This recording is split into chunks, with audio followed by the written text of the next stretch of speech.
الازرق هذا الازرق حبيبي هذا الازرق يلا جول جول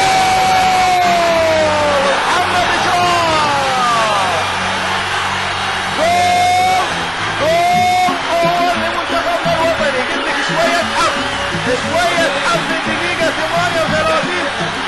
38 اذا 2-1 لمنتخبنا الوطني. يروح المنتخب الايراني شوف العوبة واحمد حجر يتابع تمر المدافع الخطا طبعا وبرافو يا الغناص اذا احمد حجر برافو بيسجل اول اهداف المباراة لمنتخبنا. طبعا اذا مباراة لمنتخبنا لما هدفين المنتخب الايراني البداية كانت في اول دقيقة 4 العوبة مبدأ الامر محمد راشد محمد اشراف علي محمد اشراف حطها جول